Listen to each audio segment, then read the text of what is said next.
Everyone welcome to my YouTube channel. तो आज ना मैं साइंस के जितने भी इंपॉर्टेंट क्वेश्चन थे घटना चक्र से वो लेके आई हूँ मैं। और मैं सोच रही हूँ ना कि ये एसपीडी का जितने भी करंट अफेयर्स का क्वेश्चन है ना, सोच रही हूँ कुछ दिन मैं वो करंट लेके आऊँ। तो ठीक है, अभी देखते करंट अफेयर्स का क्या होता है। बाकी अभी तो क्वेश्चन जो लेके आई हूँ उसके तरफ चलते हैं।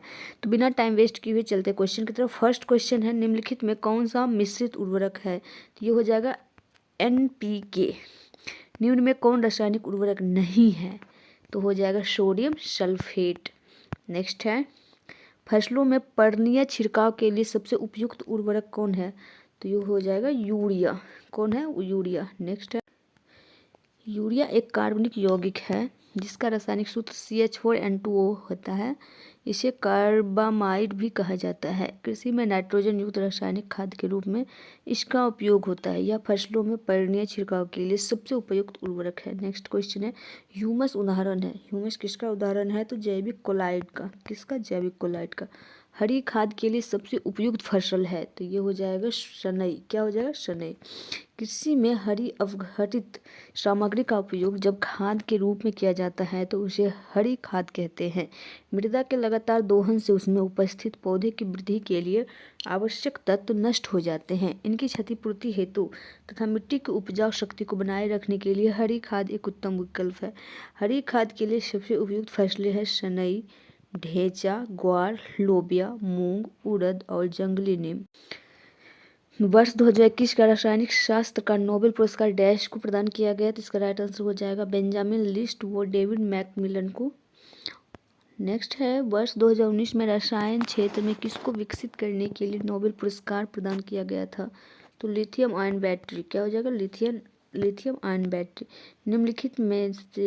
निम्नलिखित प्रकार के कांचों में से कौन सा एक परावैंगनिक किरणों को विच्छेदन कर सकता है? इसका राइट आंसर ये हो जाएगा क्रुक्स कांच। नेक्स्ट क्वेश्चन, सेरियम तथा दूसरी दुर्लभ मृदा धातुओं को मिलाकर क्रुक्स कांच का निर्माण किया जाता है। क्रुक्स कांच में परावैंगनिक किरणों के अवशोषण की क्षमता होती है।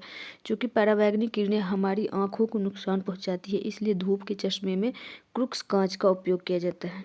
नेक्स्ट है, ऊपरी वायुमंडलीय की ओजोन परत का क्षरण निम्नलिखित में से किससे हो रहा है? तो ये हो जाएगा क्लोरोफ्लोरोकार्बन। निम्नलिखित कथन तथा कारण पर विचार कीजिए और नीचे दिए गए कूट की सहायता से सही उत्तर चुनिए। ओजोन जल के सूक्ष्म जीवों को मार देती है। ओजोन रेडियो एक्टिव नहीं है। तो इसका राइट आंसर हो जाएगा AR। दोनों सही है, परंतु R जो है A का सही स्पष्टीकरण नहीं कर रहा। फायर अलार्म निम्न में से किसका उपयोग किया जाता है? तो ये फोटो सेल का। क्या हो जाएगा? Photo cell. Next question, fire alarm में फोटो सेल का उपयोग किया जाता है। इसे फोटो इलेक्ट्रिक सेल या फोटोवोल्टेइक सेल भी कहते हैं। फोटो सेल प्रकाश विद्युत प्रभाव का एक तकनीकी अनुप्रयोग है। यह प्रकाश ऊर्जा को विद्युत ऊर्जा में परिवर्तित कर देती है। अग्निशमन में कौन सी गैस काम आती है? तो कार्बन डाइऑक्साइड यानी कि CO2 जो है वो काम में आती है। आग बुझाने वाले संयंत्र में कार्बन डाइऑक्साइड किस अभिक्रिया से पैदा होती है? तो इसका राइट आंसर हो जाएगा सोडियम बाइकार्बोनेट तथा स्तनु सल्फ्यूरिक अम्ल। नेक्स्ट क्वेश्चन है, निम्नलिखित में से किस यौगिक का उपयोग अग्निरोधक कपड़ा बनाने में किया जाता है? तो ये हो जाएगा एल्यूमिनियम सल्फेट का। नेक्स्ट है, मच्छर भगाने वाली दवाओं में सक्रिय रसायन है। तो वो हो जाएगा एलिथ्रिन। प्रालेथ्रिन है एक सामान्य मच्छर विकर्षक। क्या है? मच्छर विकर्षक है। प्रालेथ्रिन एक प्रकार का पाइरेथ्रॉइड कीटनाशक है जो सामान्यतः मच्छर विकर्षक के रूप में प्रयुक्त होता है। पाइरेथ्रॉइड स्तनधारियों की तुलना में कीटों के लिए 2250 गुना अधिक विषाक्त होता है। निम्नलिखित में कौन सा मच्छर प्रतिकर्षी के रूप में प्रयोग किया जाता है? ये हो जाएगा पाइरेथ्रम। क्या हो जाएगा? पाइरेथ्रम। मच्छर कॉइल में प्रयोग होने वाला पाइरेथ्रिन प्राप्त होता है। तो ये हो जाएगा एक बीजीय पौधों से। नेक्स्ट है, निम्नलिखित में से किसका उपयोग प्राकृतिक मच्छर प्रतिकर्षी तैयार करने में किया जाता है? तो ये हो जाएगा लेमन घास। क्या हो जाएगा? लेमन घास। चूहे मारने का जहर किस रासायनिक पदार्थ से बनता है? तो पोटेशियम साइनाइड से। किससे बनता है? Potassium cyanide. निम्नलिखित में से किसे चूहा विष के रूप में प्रयोग किया जाता है? तो ये है जिंक फॉस्फाइड। क्या है? Zinc phosphide. रोडेंटिसाइड वह रसायन है जिनका प्रयोग किया जाता है नियंत्रण करने के लिए चूहों का। नेक्स्ट है एल्युमिनियम फॉस्फाइड का प्रयोग किया जाता है डैश के रूप में। तो एल्युमिनियम फॉस्फाइड एक कार्बनिक यौगिक है। इसका प्रयोग कीटनाशक एवं धूपक के रूप में खाद्यान्नों के संग्रह में किया जाता है। इसे चूहा नाशक के रूप में भी प्रयोग किया जाता है। निम्नलिखित में कौन सा एक शाकनाशक का उदाहरण है? तो सोडियम क्लोरेट हो जाएगा। भारत में कार्बोफ्यूरेन, मेथिल में पैराथियोन फोरेट और ट्राई एजोफोस के इस्तेमाल का आशंका से देखा जाता है कि ये रसायन किस रूप से इस्तेमाल किए जाते हैं? तो इसका राइट आंसर हो जाएगा कृषि के पीड़कनाशी। धान के लिए सामान्यतः प्रयोग होने वाला खरपतवार नाशक है 2,4-D। 2,4-D है क्या है? यह एक खरपतवार नाशी है। डाइक्लोरो डाइफिनाइल ट्राइक्लोरोइथेन एक डैश है, तो वह क्या है? अजैव अपघटनीय प्रदूषक है। नेक्स्ट, निम्नलिखित में से कौन सा पदार्थ शाकनाशी है? तो ये हो जाएगा ब्यूटाक्लोर। समस्थानिक C614 संबंध है, तो वो है फॉसिल के आयु निर्धारण से। काष्ठ, अस्थि और शंख के पुरातात्वीय नमूनों का काल निर्धारण करने के लिए निम्न में से कौन सा अपनाया जाता है? तो वो हो जाएगा कार्बन 14। कार्बन डेटिंग का प्रयोग किसकी उम्र निर्धारित करने के लिए किया जाता है? फॉसिल्स का। नेक्स्ट क्वेश्चन है रेडियोधर्मी डेटिंग एक प्रकार है जिससे मापा जा सकता है, तो ये हो जाएगा चट्टानों की उम्र। पृथ्वी की आयु का मापन निम्न में से किस विधि द्वारा किया जाता है? तो ये हो जाएगा यूरेनियम विधि के द्वारा। एक कार्बन क्रेडिट समतुल्य है तो 1000 किलोग्राम CO2 का। BRIT निम्न में से किस एक के साथ कार्यरत है? तो ये हो जाएगा समस्थानिक प्रौद्योगिकी। निम्नलिखित में से कौन सा एक यशद पुष्प फिलोसफर्स वुड कहलाता है? तो ये हो जाएगा जिंक ऑक्साइड। क्या होगा? Zinc oxide. मूत्रालयों के पास प्रायः नाक में चुभने वाली गंध का कारण है, तो अमोनिया। क्या कारण हो सकता है? अमोनिया है। ब्रुक हेवन नेशनल लेबोरेटरी के वैज्ञानिक दल, जिसमें भारतीय वैज्ञानिक भी सम्मिलित थे, ने एंटी हीलियम केंद्रक के रूप में सबसे भारी एंटी द्रव्य उत्पन्न किया। एंटी द्रव्य उत्पन्न करने की क्या क्या विवक्षाएं हैं? यह खनिज पूर्वेक्षण और तेल की खोज को अधिक आसान और कम महंगा बना देगा। यह एंटी द्रव्य से निर्मित तारों और आकाशगंगाओं के होने की संभावना की जांच करने में सहायक होगा। यह ब्रह्मांड के विकास की समझ विकसित करने में सहायक होगा। निम्नलिखित कूटों के आधार पर सही उत्तर चुनिए। इसका राइट आंसर 2 और 3 होगा। नेक्स्ट, निम्नलिखित में से किसके संदर्भ में कुछ वैज्ञानिक पश्चात मेघ विरलन तकनीक और समताप मंडल में सल्फेट वायुमंडलीय अंतःक्षेपण के प्रयोग का सुझाव देते हैं? तो भूमंडलीय तापन को कम करने के लिए। नेक्स्ट क्वेश्चन है अब तक निम्नलिखित रसायनों में से कौन सा कृत्रिम बादल बनाने के लिए उपयुक्त किया जाता रहा? तो ये हो जाएगा सिल्वर आयोडाइड। किसका? सिल्वर आयोडाइड का। कृत्रिम वर्षा हेतु प्रयुक्त है, तो क्या प्रयुक्त है कृत्रिम वर्षा हेतु? तो हो जाएगा सिल्वर आयोडाइड। निम्न में से कौन सा रसायन कृत्रिम वर्षा में प्रयोग किया जाता है? तो सिल्वर आयोडाइड। वर्षा की मात्रा निर्भर करती है, तो वायुमंडल की नमी पे निर्भर करती है। सूची 1 को सूची 2 के साथ सुमेलित कीजिए और सूचियों के नीचे दिए गए कूट का प्रयोग करके सही उत्तर को चयन करना है। नीलत होता, eosin, silver iodide, zinc phosphate. इसका राइट आंसर क्या हो जाएगा? कूट में देखते हैं। इसका राइट आंसर सी होगा। कॉपर सल्फेट को नीला थोथा कहते हैं, जिसका उपयोग कवकनाशी, शैवालनाशी आदि के रूप में होता है। ईओसिन का उपयोग लाल स्याही के रूप में होता है। सिल्वर आयोडाइड, पोटेशियम आयोडाइड तथा शुष्क बर्फ का ठोस कार्बन डाइऑक्साइड का प्रयोग कृत्रिम वर्षा या मेघ विजन में किया जाता है। जिंक फॉस्फाइड का प्रयोग मुख्यतः कृंतकनाशी के रूप में होता है। नेक्स्ट क्वेश्चन है निम्न में कौन सा युग्म सुमेलित है? इसका राइट आंसर जिंक फॉस्फाइड चूहे का विष। यह सुमेल इस प्रकार है हॉर्न सिल्वर, सिल्वर क्लोराइड, कृत्रिम वर्षा, सिल्वर आयोडाइड, चूहे का विष, जिंक फॉस्फेट, फिलोसफर ऊन, जिंक ऑक्साइड। नेक्स्ट है सूची 1 को सूची 2 से सुमेलित कीजिए और सूची के नीचे दिए गए कूट का प्रयोग करके सही उत्तर चुनिए। तो इसका राइट आंसर ऑप्शन बी सही है। बाकी एक्सप्लेनेशन देखते हैं। केवलार, संश्लेषित रेशा, टेक्सोल, कैंसर रोधी दवा, जिंक फॉस्फाइड, रोडेंटनाशी, नाइट्रोसेल्युलोज, विस्फोटक। निम्न में कौन से सही सुमेलित नहीं है? तो इसका राइट आंसर हो जाएगा सिल्वर ब्रोमाइड, कृत्रिम प्रकाश संश्लेषण। सूची 1 को सूची 2 के साथ सुमेलित करना है और सूचियों के नीचे दिए गए कूट में सही उत्तर का चयन करना है। सिलिकॉन कार्बाइड, कार्बन तंतु, कार्बन डाइऑक्साइड और डाइक्लोरोफ्लोरोमीथेन। इसका राइट आंसर क्या हो जाएगा? बी होगा। और बाकी तो एक्सप्लेनेशन देखते हैं। सिलिकॉन कार्बाइड कृत्रिम हीरा, कार्बन तंतु वायुयान, कार्बन डाइऑक्साइड प्रकाश संश्लेषण, डाइफ्लोरोइथेन प्रशीतक। नेक्स्ट है सूची 1 को सूची 2 से सुमेलित कीजिए तथा नीचे दिए गए कूट से सही उत्तर चुनिए। मॉर्फिन, सोडियम बोरिक अम्ल और जर्मन सिल्वर। इसका राइट आंसर कूट में देखते हैं तो डी होगा इसका राइट आंसर। मॉर्फिन का प्रयोग जो है दर्द निवारक के रूप में किया जाता है। सोडियम धातु का इलेक्ट्रॉनिक विन्यास होता है 281। इसकी सबसे बाहरी कक्षा में केवल एक इलेक्ट्रॉन की उपस्थिति के कारण यह बहुत ही अभिक्रियाशील धातु है तथा वायु की उपस्थिति ऑक्सीजन से अभिक्रिया करके सोडियम ऑक्साइड तथा सोडियम सुपर ऑक्साइड बनाती है। सोडियम को इसके मूल रूप से बनाए रखने के लिए केरोसिन तेल में रखा जाता है। बोरिक एसिड बोरोन का दुर्बल अम्ल है तथा इसका उपयोग एंटीसेप्टिक, कीटनाशी आदि के रूप में किया जाता है। जर्मल सिल्वर मिश्र धातु है जिसमें 60% कॉपर सल्फेट, 20% निकेल और 20% जिंक होता है। सूची 1 को सूची 2 से सुमेलित कीजिए और सूचियों के नीचे दिए गए कूटों को प्रयोग करके सही उत्तर चुनना है।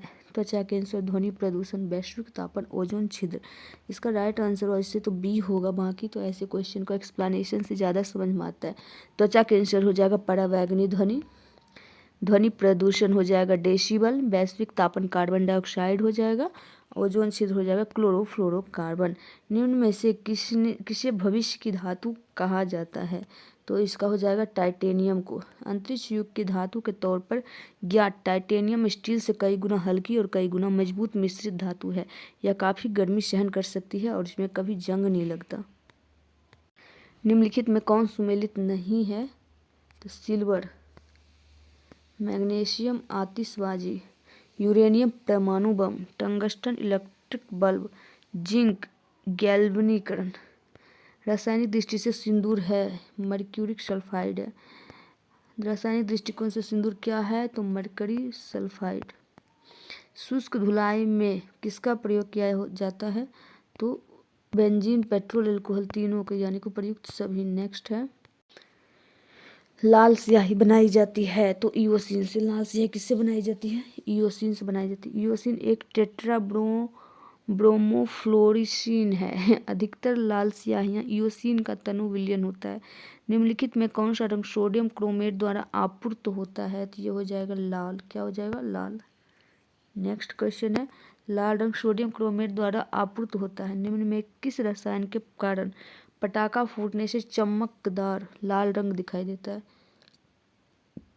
स्ट्रांसियम। सूची 1 को सूची 2 से सुमेलित कीजिए तथा सूचियों के नीचे दिए गए कूट की सहायता से सही उत्तर को चुनिए। Acetone, carbon tetrachloride, hydrogen peroxide और द्रव अमोनिया। इसका राइट आंसर हो जाएगा ऑप्शन, इसका राइट आंसर सी होगा। बाकी एक्सप्लेनेशन। एसीटोन नाखून पॉलिश अपसारक, कार्बन टेट्राक्लोराइड अग्निशामक, हाइड्रोजन पेरोक्साइड घावों की मरहम पट्टी, द्रव अमोनिया प्रशीतक। निम्न में कौन सा एक युग सुमेलित नहीं है? तो हाइड्रोक्लोरिक एसिड संचायक सेल। माचिस बनाने में निम्न मुख्य वस्तुओं में से किसका प्रयोग किया जाता है? तो वो हो जाएगा फॉस्फोरस का। आमतौर पर माचिस की तिल्ली आसानी से आग पकड़ने वाली लकड़ी की बनी होती है। इसके एक सिरे पर किसी का फॉस्फोरस युक्त पदार्थ का लेप किया गया होता है। माचिस की तिल्लियों के सिरे पर फॉस्फोरस युक्त पदार्थ का लेप करने के लिए जिलेटिन का प्रयोग किया जाता है। निम्न में से किसका उपयोग दिया सलाई के निर्माण में किया जाता है? लाल फास्फोरस का। नेक्स्ट क्वेश्चन है निम्नलिखित तत्वों में से कौन जब वायु तथा अंधेरे में रखा जाता है तो स्वतः ही दीप्त हो जाता है? श्वेत फास्फोरस। अंधेरे में सफ़ेद फास्फोरस को वायु में रखने पर उसमें से पीला, हरा, लाल प्रकाश उत्सर्जित होता है और सफ़ेद ध्रुव बनते हैं जिसकी गंध लहसुन जैसी होती है। सफ़ेद फास्फोरस की इस दीप्ति की रासायनिक संदीप्ति कहते हैं।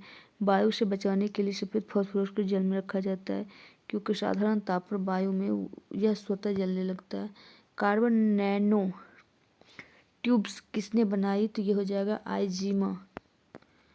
भारत में जल विलवणीकरण संयंत्र स्थित है तो लक्षद्वीप में।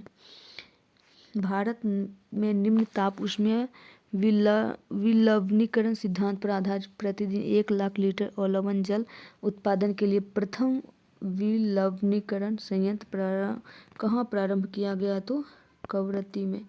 विश्व का प्रथम निम्न ताप ऊष्मीय विलवणीकरण संयंत्र भारत के लक्षद्वीप के कवरत्ती नगर में स्थापित किया गया है। यह प्रतिदिन 1,00,000 लीटर लवण जल का उत्पादन करेगा। कौन सा रसायन क्षारीय भूमि सुधारक के रूप में कार्य करता है? तो हो जाएगा कैल्शियम सल्फेट। नेक्स्ट है निम्नलिखित में कौन सा मृदा से संबंधित है? तो ये हो जाएगा इडेफिक।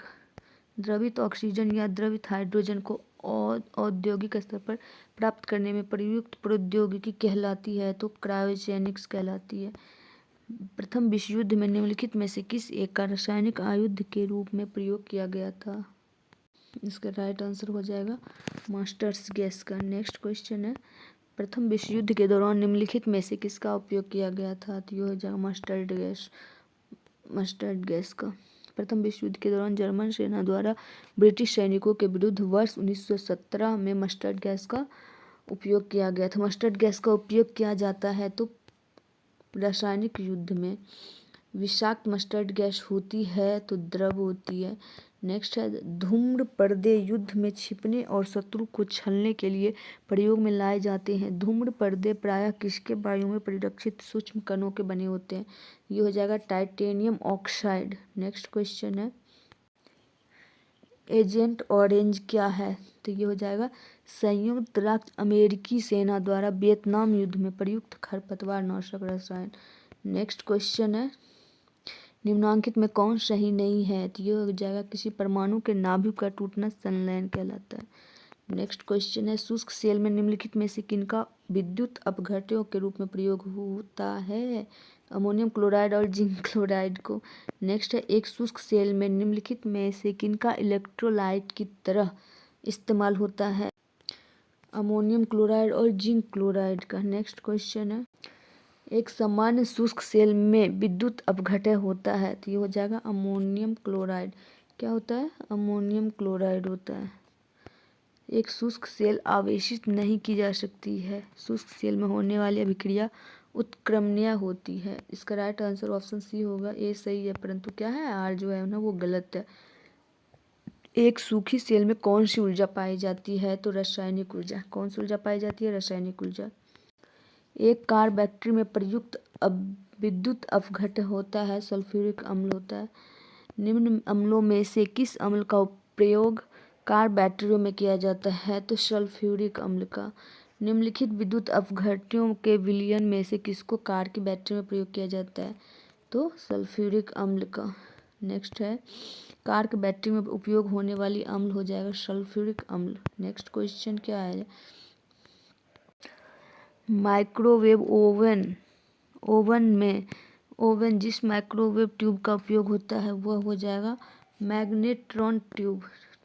मैग्नेट्रॉन ट्यूब अधिक शक्ति की सूक्ष्म तरंग पैदा करने वाली एक निर्वात नलिका है। इसमें इलेक्ट्रॉनों की धारा पर चुंबकीय क्षेत्र की संक्रिया से सूक्ष्म तरंगें उत्पन्न की जाती है। सूची 1 को सूची 2 से सुमेलित कीजिए और सूची के नीचे दिए गए कोड का प्रयोग करके सही उत्तर चुनिए। तो इसका वैसे राइट आंसर ऑप्शन डी होगा। ठीक है बाकी यहाँ एक्सप्लेनेशन दिया हुआ है फ्रेऑन पैसितक tetraethyl lead antiknock agent benzene hexachloride कीटनाशी कार्बन टेट्राक्लोराइड ये हो जाएगा अग्निशामक। सूची 1 को सूची 2 से सुमेलित कीजिए और सूचियों के नीचे दिए गए कोड को प्रयोग करके सही उत्तर चुनना है। इसका राइट आंसर ऑप्शन सी हो जाएगा। और बाकी एक्सप्लेनेशन है एस्पार्टेम कृत्रिम मधुरक, फ्रेऑन प्रशीतक, नियोप्रीन संश्लेषित रबर, बेनाड्रिल प्रतिहिस्टेमिन। तो आज के लिए इतना ही, मिलेंगे फिर नेक्स्ट वीडियो में। तब तक के लिए bye, take care, all the best. Video आपको पसंद आ रहा है ना, तो वीडियो को लाइक कर दीजिएगा और चैनल को सब्सक्राइब कीजिएगा। Thanks for watching, bye bye, take care.